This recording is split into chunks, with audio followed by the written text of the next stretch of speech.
Hello and welcome to the Big Rissue, the podcast where we track the first 100 days of Rishi Sunak's premiership, see if he does what he said, and if he gets up to any other fun scrapes you want to talk about. Joining me today are Ben Blissett, TLDR UK's lead writer and podcast guest. Hi, thanks. And Rory Taylor, TLDR's social media coordinator. Hello. How are you doing? Very good. It's weirdly challenging remembering people's names and what they do there. There's just panic in my eyes you constantly. You gave Ben a title of podcast guest. Guest. Which is He's a regular guest. Yeah, true. You, in a recent Nebula exclusive video, you described yourself as the person who does podcasts and things. So. Yeah, I do podcasts and things. I think guest is... You're One day I'm going to be introduced as just Ben Blissett, podcast guest. Yeah. We're getting there slowly. Okay. We should talk about politics. How many more episodes of this are there? I mean, 2 a week, we're not even 60 days. We're not halfway. We're not halfway through. No. We're day 41 of Rishi Sunak's premiership. Seriously? Yeah, we've got a long way to go. How long did Truss last? About 40 something. now. Actually, it must be coming up to... She lasted about 49, 50 and 41, so... Yeah, because she resigned on like the 44th day and then had another week or so. She's doing pretty well. Yeah. Good so hopefully we find stuff to talk about. The fact that you seem days. actively depressed about the fact you've got another 60 days of... 60 days, that's a lot of episodes. And also it's boring. You get used to getting a new Prime Minister every 40-something days. What's this about? This podcast has really suffered from the fact that politics has got less spicy since Truss. I think that's fair to say. But let's keep the enthusiasm up. You know, the stuff that's happened, there's some exciting stuff big today. issues You today. should still watch. Okay, so the first issue we need to discuss then, if we really do have to continue this podcast for another 60-something days, grammar schools. Wow. Yes. Whoa. Big one. We've been saving this one. We at the beginning of this, we said, save it for about episode 40. Yeah. We'll want to talk about grammar schools. This. I know that you're both thinking this isn't that interesting a topic. Now, it's not in the thumbnail. Let me tell you that. Well, let me put it this way. I think that this story sort of outlines the huge differences between Sunak and Truss. It highlights the discontent on the backbenches, and I think actually discussing a ban on grammar schools and the sort of high level nature of that, and the pros and cons of grammar schools. I think that's an interesting conversation to have. I don't think this is nearly as dull as you both are clearly thinking it is. You've barely kept me awake with that hype, so let's roll straight in. Okay, well, we have to start with a boring background, which is, strap in. I'm ready. Ready? I'm ready. When I came in the office today, on the train, all I heard, grammar schools. Everyone's talking about grammar schools today. Every front page, headlines, grammar schools. I think bus ads, they're taking them out for grammar schools, pro and con. I'd say the world is talking about grammar schools today. So Ben, thank you. Why is the entire globe talking about British grammar schools today? That's a good question, Jack. Basically, it's because there's Rishi Sunak is facing a rebellion on a plan to get rid of the ban on grammar schools. So just a bit of background. The new Labour government banned the creation of new grammar schools. So do we need to go even I think we need to explain international viewers, what is a grammar school? I don't even really know. Okay, so a grammar Did you go to a grammar school? I did not go to a grammar school. Did you go to a grammar school? I did. You went to a grammar school? Whoa, big review. Yeah, so conflict of interest. I went to grammar school. I feel like your best place to explain. I went to a school called a grammar school that wasn't a grammar school. That lied about being a grammar school. You went to a fake grammar school? I went to a school called Beverley Grammar School. That's tragic, Ben. It was a comprehensive. Yeah. Don't really know why. Anyway, Rory. What's a grammar school, Rory? A grammar school, to put it very simply, it's a selective state-funded secondary school. So for children... So you're better than us. Okay. Well, we don't have to go there. And that right there is the problem. People between the ages of 11 and 18, so when you leave school, at the age of 10 or 11, when you're at the end of primary school in the UK, you might take an exam called the 11 plus, which if you're in whatever top percentage of those results, you get a place at a grammar school. They're kind of really unevenly spread around the country. So in the part of the country where I'm from, there's quite a few grammar schools, and I know elsewhere there are less grammar schools. And do you they didn't teach me that. I can tell you that. No. So wait. So Rory went to a grammar school. Yeah. Yes. You went to a fake grammar school. I went just to a comprehensive. Yeah. But were there real grammar schools in your area, or just no grammar schools? I don't even know. I know there were private schools. I don't know if different. I know it's different, but I don't know of any grammar schools. There were no grammar schools where I grew up. I went to a normal school. Interesting. Essex is full of grammar schools. You can't move for grammar schools. It's crazy. Okay, so now we've got our disclosures out the way. Yeah. Yeah. What do you think of grammar schools? This is coming. this is up. quite- this is quite this big. comes later. Yeah, that's quite. We've got to it explain why doesn't. it's in the news. Come up later. Actually, yeah, it doesn't come up. Okay, Yeah. What do you think of grammar schools, Rory? Having been to one, Having been to one, so they're pulling out all the smartest kids, putting them in a supposedly room. they select for certain skill sets at age 11, which Difficult. is you can't say at age 11 this person's smart, this person's less smart. It's entirely based on these exams they give, which is maths, English, and verbal reasoning. Okay. My perspective is that grammar schools are great for the people who go to them. They do a great job at education, but the flaw with them is that it creates a slightly two-tier system of state-funded education, and it also you're telling children aged 11 that they're either clever enough to go to one school or they're not clever enough. Yeah. And I don't think that's a very healthy thing to say. we did a video earlier this year on shake-ups to universities, and in some of the reports written about that, one by the Tony Blair Institute, he was saying that one of the big, or the organisation was saying that one of the big difficulties in this country and why universities and the application process is so difficult is because of the amount of pressure put on students in certain exams, and that the disparity between different each individual university is better than the other. But the point with that is that the amount of pressure put on kids from age 10 on each exam will determine you going to a different university, and even one different university will be better than another one. So, I think that the idea of testing kids aged 11 and changing the outcome of their life and their education seems You do slightly SATs, though. morally questionable. But Not SATs, everyone. but Not every, I didn't do SATs. What do you mean you didn't do SATs? I didn't do SATs. Everyone did SATs. I thought it was didn't do legally SATs. required, but I think my year, or my teachers in They my just year forgot. had they did some sort of protest again, and they made us, our whole class didn't do SATs. Wow. So I don't have SATs. I got it, but this is my point. well, you've done well. You've got here today, at least. Oh, Yeah. you're a Secondary clever little school lad. still. You managed it even without your SATs. But I did. But no, your Yeah. SATs do dictate like your sets and stuff in school, right? Which isn't The is, SATs is, are isn't done at the as end ad- of primary school. So But even still, I think don't secondary schools Oh. take it into account when there's Possibly. I don't know, maybe they don't. But like sets in school, I mean, it's not as a clear distinction. You're not saying, okay, you're going to the smart people's school, you're going to the normal people's school. But it kind of if you're going into secondary school But and not they're all- immediately putting you in set 7, 8 for maths, Yeah. that kind of is saying, hey, buddy, you're not great at maths. Not all schools had. I remember in like year 7, 8, 9, so the first few years of secondary school for international viewers, they didn't do sets for many subjects. I think maybe maths did. I think English, maths, science definitely did. Science we never definitely had didn't English for us. sets. Really? No, all the way never- through? All the way through, we never No, had never English had sets. science sets. Had We loads had of- English sets later Really? on. We had I think English always sets had from the maths beginning. ones. We had Oh, loads of fairly math early. sets. Yeah, Well, what are your views on it, Jack, on grammar schools? I'm against, if that wasn't clear. yeah. I'm broadly against. But I think it's familiarity, isn't it? Like, Yeah. I don't fully grasp this. I mean, obviously, I've heard Rory's lovely explanation. It sounds like he had a great time. So I don't want Wonderful, yeah. don't want to take that away from him. But I do think that, like, the separation, I don't really see much Yeah. benefit. Like, if we can make education better in grammar schools by doing certain things, why isn't that same funding and knowledge and whatever think- being implemented everywhere? Yeah. I think like, it funding feels is weird. my main issue. Is it's Yeah. state funded. So private schools, there are a whole different set of issues with them, but the individuals pay for them that go. Whereas grammar schools, the taxpayer is funding Yeah. them, but Well, only it's just certain like a kids normal can school, go in. yeah. But I presume, but they will get different teachers and things like that. Yeah, but I mean, I don't think they get more funding, or I don't actually know. I have no idea. But they I assume certainly they get. don't. You would imagine the cost per student of a Yes. student at grammar school is a lot Yeah. lower because the people who need special assistance and things are at the whatever you call the Yeah. regular schools. Which means So that with the same therefore- funding. Yeah, exactly. Especially the students who didn't quite make it to grammar Yeah. school, they're presumably getting less funding per person than the grammar school kids are because they're not getting the extra funding and support that the lower kids obviously need and deserve. But equally, they're not getting the same split. I don't know. I'm guessing. I think the key question, and hopefully we'll come on to this because this is actually what the story is about, is whether you create new grammar schools Yes. Yeah. or ban them entirely So- and turn them into regular non-selective schools. Yes. So this is what This is why everyone's New talking about it Labour. today. Yes. So what New Labour did was that they didn't get rid of grammar schools. They still exist. Mm-hmm. You know, 11-year-old Rory would still be able to go to a grammar school today. Yeah. They banned the creation of New new ones. grammar schools.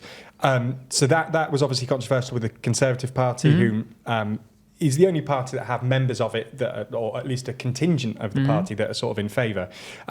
Liz Truss, when she ran for leadership, said that she would reverse the ban on the creation of new grammar schools, Yeah. which got quite a few backbench Tory MPs quite excited because they want to get, they want to overturn the ban. They hadn't really had a chance to do that before with previous leaders, and now Rishi Sunak today has confirmed that they're not going to overturn this ban. He's confirmed that they're not, so the opposite of trust. Yeah, The opposite of basically trust. everything with grammar schools that was happening before trust, it's staying Nothing's the same. changed. The Forget ban about on trust. the ban on new grammar schools. So you're telling me, remains Ben, under Sunak. Everyone in the entire world is talking about grammar schools. Absolutely everyone. Because a prime minister who was in power for 40 days said they'd do something different, and then they said, nah, I'm not doing it. We're sticking. No, there's more to it.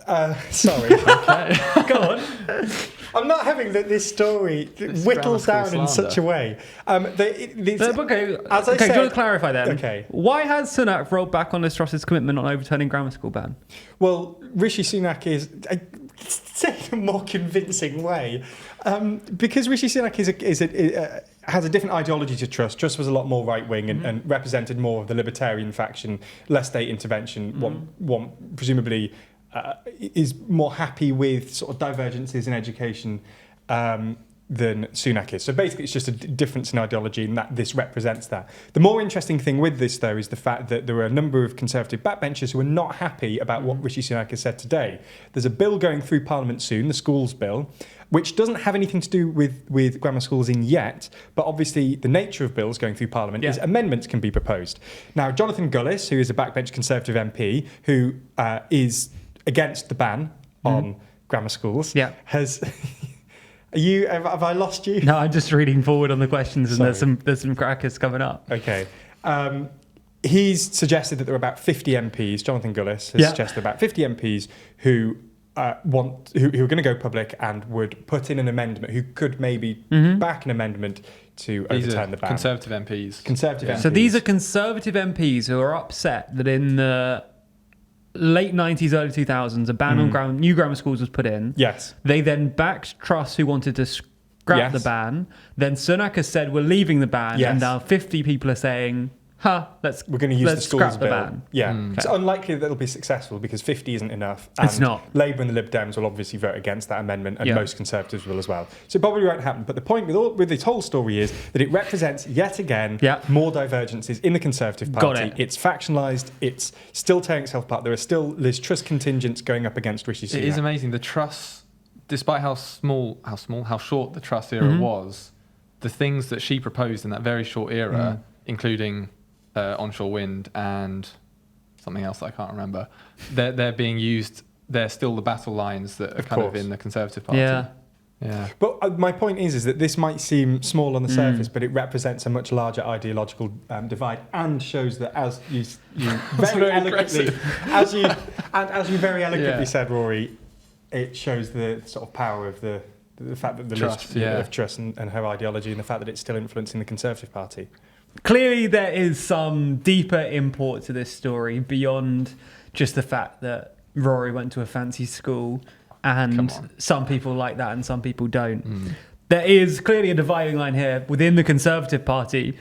They're not the only ones with some contention today, though. Obviously, this is the bigger issue. But Starmer's got some struggles as well. Struggles? You could call them struggles? Starmer struggles. Is that the next? This is a new podcast. Right. Do you want to run through why Labour have been so prominent in the news today? Because if people aren't talking about grammar schools, you always if you overhear someone talking and you can tell they're not talking about grammar schools, There's it's only Labour. one other thing they're It's talking Labour. about. So why are Labour are in the news today? Why? It's a great question, Jack. It's basically because they've come up with some a new policy document that was produced by Gordon Brown on Former Prime Minister. Prime Minister Gordon Brown. Hated grammar schools. Who, yes, very true. I don't know if that's true, but he was a lead part of the government that legislated against the creation of new ones. But basically, they've come up with a document about constitutional reforms that Labour could make if they come to power in 24. Sure. It should be made clear just from the offset that this hasn't been confirmed that this is going to be in the manifesto. That still needs to be voted on. But provided that these recommendations are voted into the manifesto, there are some pretty big quite bombshell policies. One of the biggest ones that are being spoken about today is that of the House of Lords reform. Labour has tried to make some changes with the House of Lords for a number of years. New Labour famously had come up with some policies to try and change it to be a more democratic chamber. Yeah. That didn't really happen. There was some consultations with David Cameron. If I could, 99 Parliament Act was pretty major. Yes, and they No. John Major was out by then. Pretty Blair. They reformed Pretty elements Blair. of it, but they didn't go as far as some were expecting. Yeah. So they got rid of hereditary peers, famously. Most as one of them, the, Most of them. There's still some knocking about. Yes, due to the Weatherall Amendment. There you go. But yes, anyway, so they made some changes, but they never went as far as people were sort of expecting. Effectively, we still have a House of Lords. We still have a House of Lords, and it is still not democratic. Sure. So one of the biggest changes would be that they'd want to create this House of Lords. There were also some other things that aren't really being spoken about as much. So there's some stuff on more devolution powers to sort of mayors, tax raising powers for them. There are some policies on sort of disallowing MPs or making it harder for MPs to have jobs outside of Parliament. But as I say, the biggest thing by far is the House of Lords stuff. There's also stuff on the devolved powers, Scotland, Wales, Northern Ireland as well. They want to give more power to that. It's effectively just they're saying they want to do a whole reworking of the constitutional setup effectively. I think Keir Starmer described it as the biggest transfer of powers away from Westminster ever, if it all happens. Levelling up the constitution. Yeah, it is just levelling up effectively. Yeah, it's their version of levelling up. It's pretty major. Sorry, make the same John Major joke again if you want. Do it. No, I'm not going to. Wasn't good the first time. Yeah, so they had a big kind of press conference about it today and unveiled these, I think, 40-point plan. 40. 40 points? 40 points, yeah. It's 155 How many of them are pages. good? Well, I was looking at it, and interestingly, I can't remember what point. You have a point that says, we think the House of Lords is indefensible and should be, changed. Big words. That's one point. Next point is, we think the House of Lords should be reformed into an elected blah, blah, blah. Like, make the House of Lords thing 1 point. Yeah. But, that's... Rounding up to 40. At that point, just go full 50, right? Your pro-grammar school and anti-Labour changes to the constitution. I don't think I ever said I was pro-grammar school. That's what I took from that conversation. Well, That's exactly what I took from that conversation. Okay, let's focus on the House of Lords. Yeah. Points number 7 and 8, or whatever they were. Yeah. What are the actual merits of an elected upper chamber? Because those are the kind of changes that are being proposed here, of going from the kind of appointed to an elected to an elected system. So what are the arguments for it? And with those in mind, why hasn't it happened already? The obvious argument for against the House of Lords and for an elected upper chamber is just the democratic one. Yeah. I think Keir Starmer, actually in a document they call it morally indefensible to have an unelected upper chamber.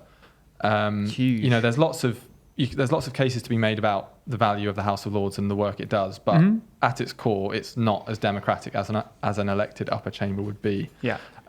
Also, reforming it more generally would mean cutting the number of lords, or whatever we call them, senators possibly. I don't like that, actually. No, I don't like I think that. even if it was elected, they should still call it lords. Lords still. Senators doesn't sound right. No. Yeah. It sounds American. It does. So, just to be clear as well, in the actual plan itself, they say that they're going to create a new assembly of the nations and regions, and they want this new upper chamber. One of their roles will be to safeguard the constitution, which is obviously slightly different to what current Lords' role is. There's already been some criticism of this plan, so I know you obviously giving the case for a elected chamber. Are there any others? Sorry, you said that's a good democratic. I feel like there It's must more be more than this, democratic. right? You can shrink the size of it. More representative. It's full of kind of old blokes at the moment. That is true, actually. Yeah. It gives them more of a sort of a specific role and increases the separation of powers, because you would take some of the powers from the elected House of Commons and give them to the Lords. If they're elected, you can give them more to do. Precisely, which would make, and I think it would just increase sort of generally the reputation of the Lords. I think the reputation of the Lords isn't particularly great. Just because it is unelected, they get quite a lot of money, quite an elitist chamber, etc., etc., etc.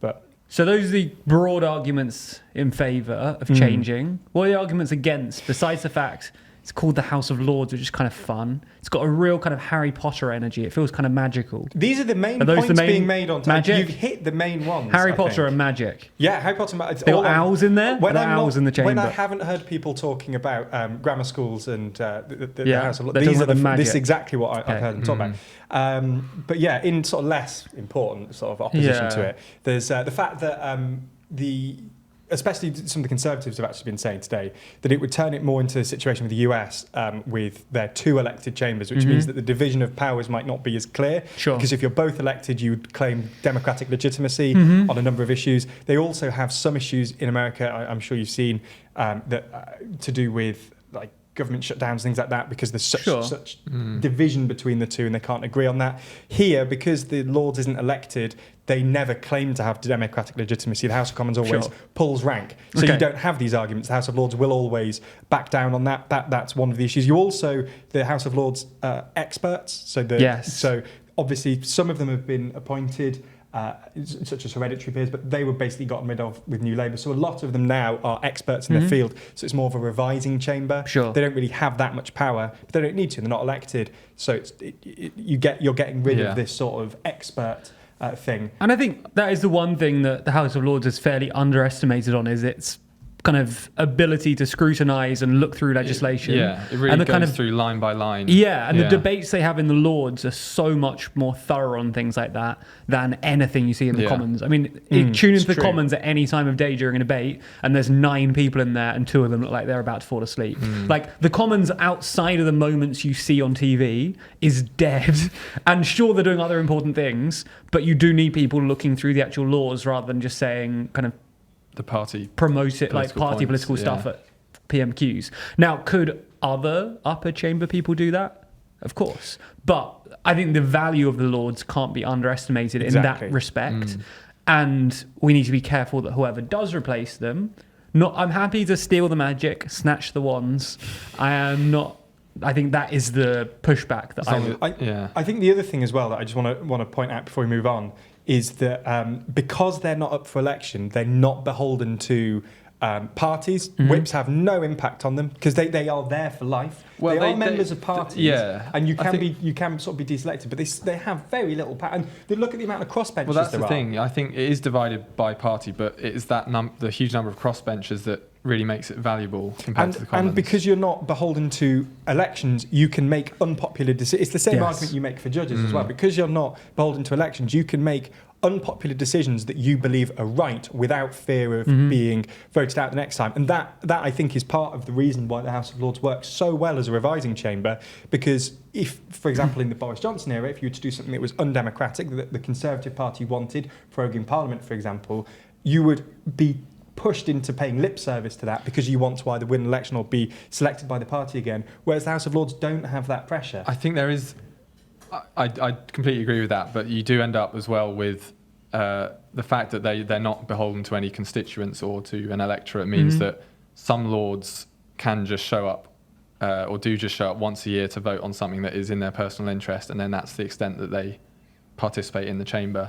But yeah, I mean, that's not to generalise the whole thing. Yeah, but there were ways of tinkering with that without replacing the whole system to try and disincentivise such behaviour, such as maybe not paying them for or paying them less for their attendance or things like that, or requiring you to turn up a certain amount of time to without keep your seat, turning the whole, changing the whole system. I feel like, just again, very very quickly.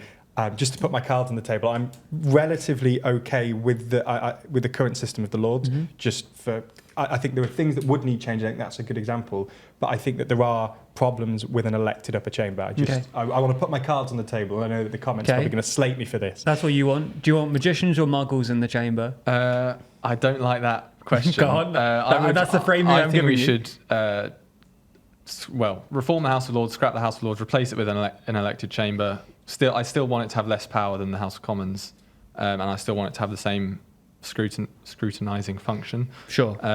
But I'm sceptical about whether it will actually happen and how successful it will be for a range of reasons. But I think one thing that divides people on whether they're pro scrapping the House of Lords or keeping it is that some people will look at the prospect of being able to vote for someone in the upper chamber with joy. They'll think, excellent, I can be more involved in the democratic process. Other people will look at it and think, not more elections, Yeah. not more party Not another politics. one. I think it does depend on who you are. Sure. What about you, Jack? I'm asking the question. Okay. So, obviously, this is a debate which excites you two. Yeah. Yeah. I Love know, it. I'm Very hoping some excited. people watching as well. But do you think this is something that will actually kind of excite the Labour electorate, the people they're trying to appeal to? Do people want the magic and the owls being evicted from the Lords, or is this generally just like constitutional stuff that's important but not necessarily vote winning?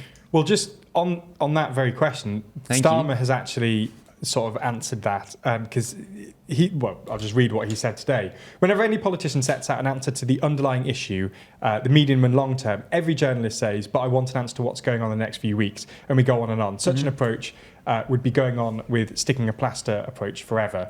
And he also went on, we've been doing that for 12 years. It's one of the reasons we haven't got anywhere. So he's basically just suggesting that journalists are criticising him for talking about constitutional issues, whereas these could be sort of the root of the problem that could help fix it. Sure. So I think that there is definitely criticism that people right now want to talk about things like the cost of living crisis, Brexit, cost of energy, war in Ukraine, everything else.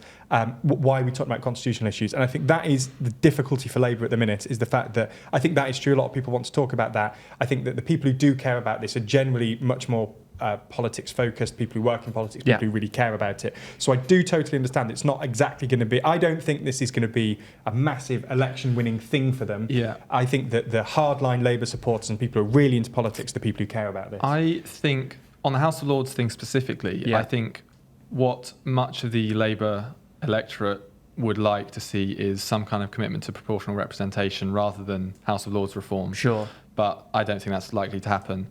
On the wider 40 recommendations that they've made, if you look beyond the House of Lords, I think that is something that can maybe not excite people, but win people over possibly with the promise of more power to devolved assemblies, more power to local government. You can see how this kind of appeals in a more laboury way to the kind of levelling up kind of appeal. Yeah. Like it's a similar argument about giving more power to various areas of the country, etc. I mean, in Scotland, Wales and Northern Ireland, obviously competing against kind of local, well, Northern Ireland not competing at all, but Wales and Scotland competing against regional parties. So like some extra appeal there, maybe, I guess, against the SNP, but they need those seats. Yeah, I mean, Labour... Well, they don't really. They've got lots, probably. Labour have been... A few more. Yeah, Labour do want to... they don't want to do another Scottish referendum. No. They don't want to see Scotland leave, but they do recognise that they need to kind of rejig the setup with Scotland so that people in Scotland are satisfied with the system. So that's that's part of their approach. One of the interesting recommendations actually is to give Scotland the power to enter into international agreements relating to the areas in which they have their own power over, if that makes sense. Yes. So they couldn't join a military alliance or something, but they would be able to do something to do with climate change or that type of thing. So that would be quite an interesting. That would be thing to see. interesting. That is very. I haven't noticed. Why didn't we That lead is with very that? interesting, Yeah. Never Apologies. mind. So these 40 points, as Ben said in the intro, I think, this is just kind of a report looking into these various things. This isn't the finalised list necessarily. Might be 41, might be 42, Yeah, might consolidate a couple, get it down to around 30. Yeah. But why is it that these aren't finalised, and why might some of these not actually end up in the final manifesto? I think, the reason why they might not end up in the final manifesto is because Labour is, a democratic party, and that its manifesto is effectively voted on by its kind of, delegates and executive committee and stuff. And so some people will support some of the things, some people won't. I also think the closer you get to an election, the more you have to start prioritising things. And I know Keir Starmer was saying that what he said about when people question, why are you focusing on constitutional reform when there's, all these immediate problems. He can say that now, but I think he knows that the closer they come to power, the more they do have to prioritise what is, or at least look to be prioritising the kind of immediate things, especially if the economy is in a bad situation. And you can look at that with every other attempt to House of Lords reform. It's always been something that's been promised by governments. Even the Conservative and Lib Dem coalition, they promised to kind of move towards House of Lords reform, and it got dropped because there was internal opposition, but also because just other things happen. Yeah. And these kind of long-term changes, as great as they sound, when you kind of look at what it might look like, that governments just only have a certain amount of energy and time they can put into things, and if they think that it's better spent working on the economy, then they'll do that instead of reforming the House of Lords or whatever. I was gonna say the exact same thing about the previous attempts to reform the House of Lords. You get into government and events overtake your plans. It's just how it works. So even beyond it being in the manifesto, it's even if it's voted on, it goes in the manifesto, I'd be sceptical that they would ever change it. Labour, Gordon Brown, who wrote this, was in government in 97 and promised to make huge sweeping reforms to the House of Lords and got rid of some hereditary don't want peers. to have a go at Gordon Brown. He spent 2 years on this constitutional reform thing. Ooh, but getting spicy in the episode. If the House of Lords thing in particular makes it into the manifesto, that's not a big deal because at least the last 3 Labour manifestos said they wanted to move towards an elected upper chamber. Like that's whatever. If they put it in this time, that's just a continuation of that. But the changes to the system of local government, devolved government, regional government, everything, that would be a much bigger deal. And I think they would go ahead with that if they win the next election, Labour, rather than the Lords stuff. Labour have been the party of devolution as well. I mean, they were the ones that introduced devolution to Northern Ireland, Scotland and Wales. So I think it sort of makes sense for them to increase devolution. Gordon Brown was big into devolution. It stinks of a Gordon Brown policy, increasing devolution. Classic Gordon Brown, isn't it? It is classic Gordon Brown. Vintage Gordo. I agree with that as well. Yeah. Sorry, I want to disagree with Rory on stuff. It's more It's just exciting. too difficult. Too difficult when I'm spouting truth. That's the difficulty. Yeah, That is true. Yeah. you need to go more. We need to have bigger disagreements. Yeah. Well, Maybe next time. thanks for joining us for a discussion about why some Tories don't like grammar schools and some do. And then a quick rundown of 40 recommendations that aren't in a manifesto yet. And even if they are, and even if they win on the manifesto, likely won't end up happening. If you've made it to the end of this episode, this summary. This is an incorrect it's summary. happened. If you've made it to the end of this episode and you want to tell us what you think of it and your thoughts on grammar schools, on the 40, what's your favourite? Read through all 40, rank them. I want them stack ranked the entire 40. Okay. Can I ask people? Are we asking people to Tweet us those and use the secret word chandelier in your response in order to let us know you watched to the end. And also, I don't want anyone just saying chandelier at the end. No hate to anyone that's done this previously. You need to tell them where to tweet. But just, I'm getting there. I'm getting there. Ben's just trying to plug his own Twitter account. Put it in nicely. Don't just dump it at the end of the tweet. I don't want people knowing it's a code word. You need to sneak it in. I want people being to say, like, I think they should get rid of the magic of the House of Lords, get rid of the chandeliers in the House of Lords. Very nice. Yeah. Someone's going to tweet that. Don't use that. That's like grammar. I hate grammar schools just full of posh Rorys and chandeliers. Yeah, very good. Yeah. And anyway, also, I know that people are going to give me hate for my views on the House of Lords, and that's fine. But if you're going to do it, send it to @TLDRBen.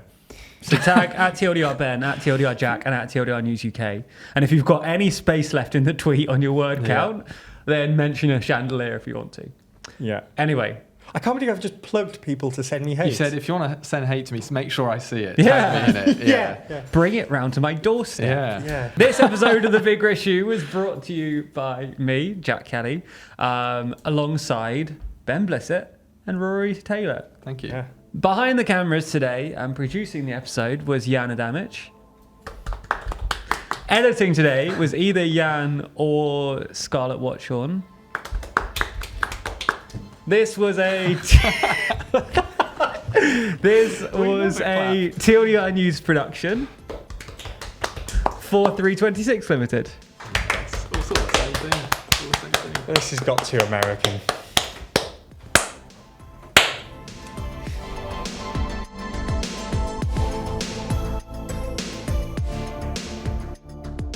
Hello and welcome to The Big Rissue, the podcast where we... The podcast where we can't do intros. Labour have been in the news today. Why?